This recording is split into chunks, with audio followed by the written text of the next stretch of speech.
Nick Smile in honour of Nick Williams, who was associated with the site, who is mycology of the site and helped us get the SSSI designation, which I'll explain to you a bit more as we walk around. So it's called Nick Smile, which we've got here.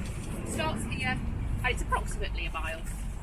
So we walk through the site. It's a linear walk to the other end of the site at Leasowes Hill and back again. So as we walk around, I'll explain a little bit about Nick and what he did here. So it should take about an hour, but we're not going to walk too fast. But we're going to walk there and then come back the same way. So is that okay with everybody? Yeah. Everyone happy with that? Right, if we come off the car park and get a bit further. So we're actually walking on the actual route. So this is the official right of way. So the meadows you're looking at the minute, these are known as Stennell's Fields. And the whole, if you don't know the Leasowes is a historic landscape, an 18th century historic landscape, so it's a beautiful old site. But it's also a SSSI, which is a site of special scientific interest. And it's designated as SSSI because of the meadows you can see in front of you. They don't look like much, they just look like meadows. But they have a lot of waxcap fungi, or different types of grassland fungi, which Nick was instrumental in getting the records for over the sort of 30 plus years that he was associated with this site. And in 2019 we used those records to get designated as SSSI. So we started a site of special scientific interest, so it's known as a SSSI. Oh, okay. So it's quite a high designation of a nature conservation designation for these areas. So we have to protect these areas. They're protected from planning and any disturbance, that sort of thing. So we're hoping we might see some of these wax caps and fungi today, but they've gone over, haven't they, Perry? Yeah, the frosts have seen an end to them for the year, unfortunately. Yeah, so, and also Nick did a lot of work in these meadows over the years as well. He worked in Stourbridge College, as was, which is now the War Garden. So he brought students into these meadows and tried to better these meadows for many years, and with us as well, didn't he, working as the Wardens. So he really helped improve these meadows and get the designation for us as well. So that's why we wanted to have this walkthrough here, in memory of him. Also, he campaigned to get this route open because the site we have is completely entwined with the Halesowen golf course, even though we own the whole site. So you're limited where you can walk to and from across the golf course. So there used to be a sort of an unofficial route just going through there and across the golf course, which did cause a little bit of conflict with golfers and local people. So Nick, with other people, was very good at campaigning to try and get this route open. So this is dedicated for that reason as well. So now the route follows an agreed route across the golf course, which is safe for golfers and people. So that's another reason for this route as well. So we're really pleased with that. So can you want to add, Perry, about the SSSI or the meadows? Or I think that's covered it. Gentleman was asking me how many species of fungi Nick had recorded on site, because Nick was involved.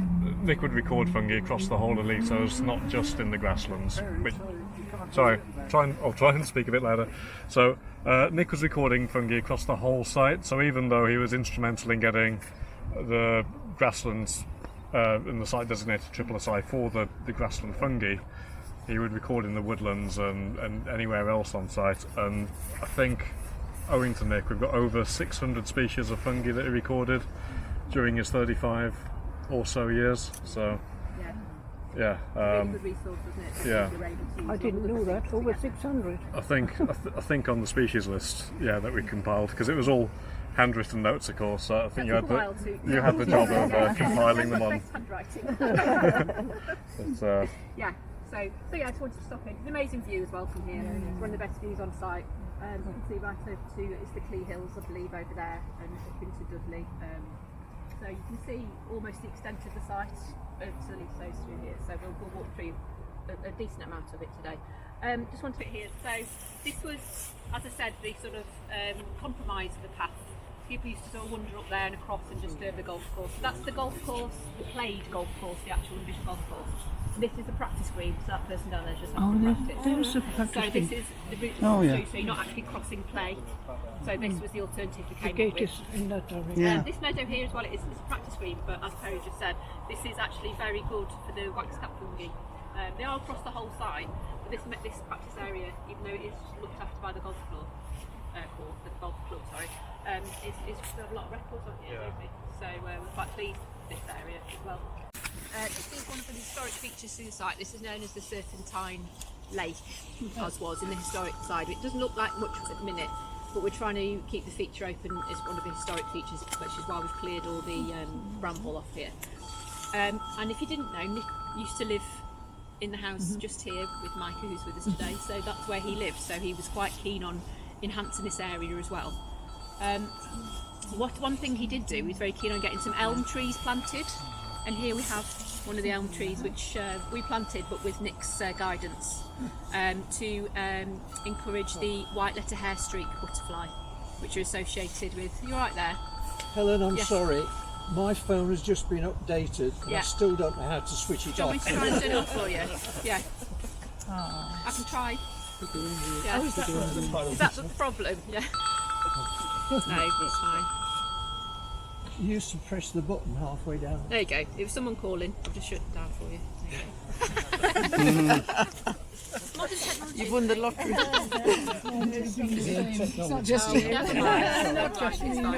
So yeah, this is one of the elm trees, and it's a disease-resistant elm. That's right, isn't it, Perry? You've got these. Yeah, it's disease-resistant English elm. English elm. Yeah. Because Nick has an English elm in his back garden, Yeah. and the white letter hair streak butterflies, every few years it'd see them on there, because it's their only like larval food plant. Yeah. And yeah, when we found a company selling like resistant English elms, we thought we'll try and get hold of a few. I think there are only 600 sold across the country, and we got about 6 of them through the landscape to try and help the butterflies kind of colonise. So hopefully they won't get the Dutch elm disease, which is what's decimated the elm population. So And they also attract the right butterflies. Yes, this is it, the white letter hair streak. Yeah. So hopefully there's a few through here. We've been planting a few through as well. This one's doing okay. There's another one just down there. So hopefully it will encourage the butterflies. So right then. We need to walk around the back of the car park, so we'll head that way.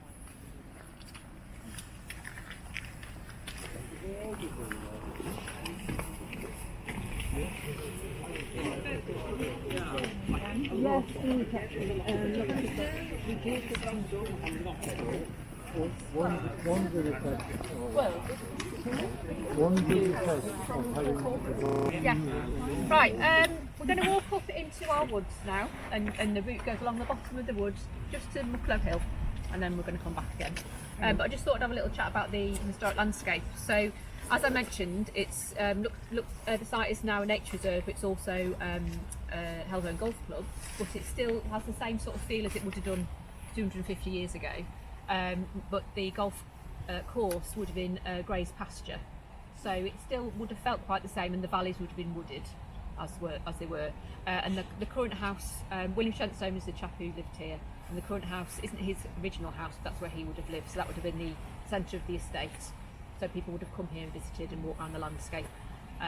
So it has a very similar feel to as was.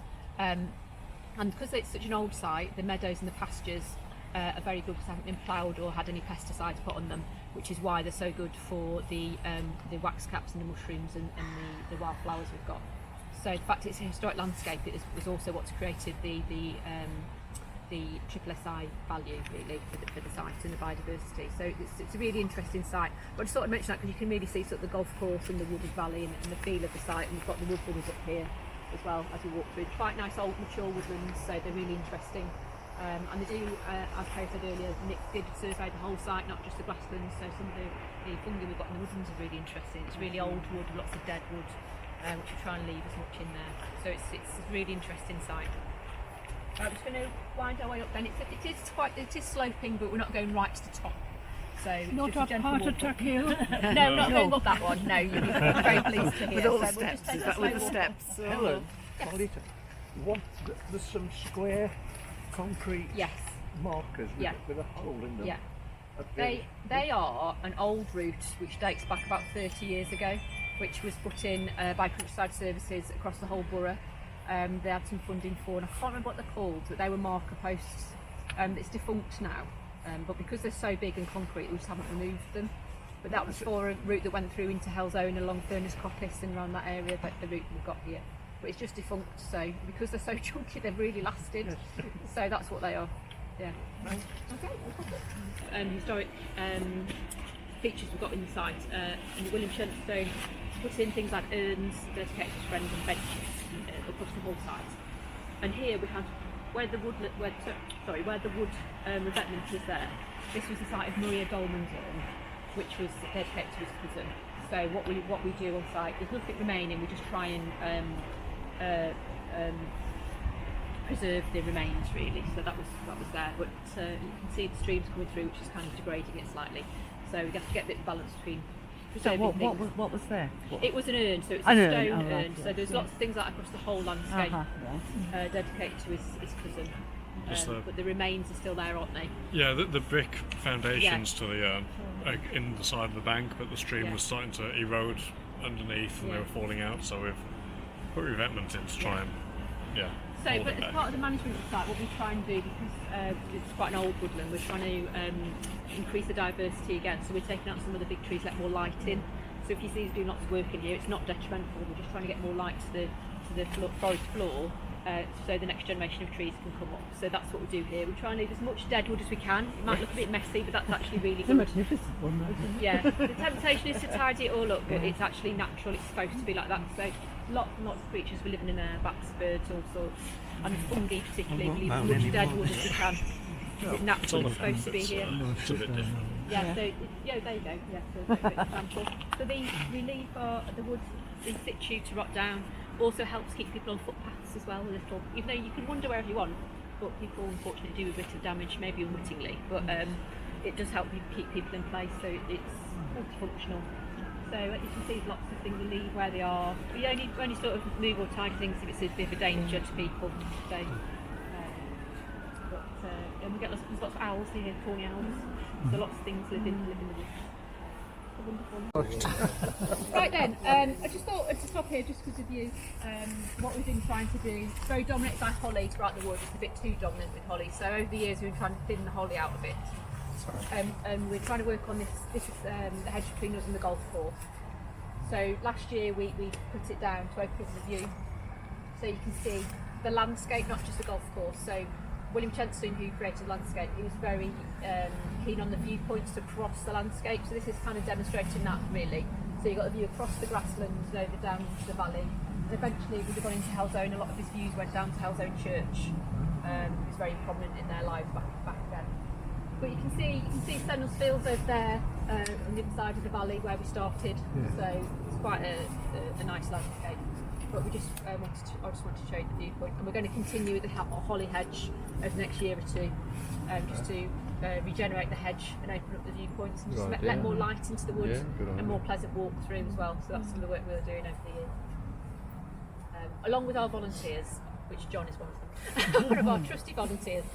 We rely entirely on volunteers to help us work on the site as well. So they put a lot of work in for us, and Nick was one of them as well. He helped a lot with things, didn't he? So but nice view here. We're nearly at the other end as well, so yeah, come to that leave the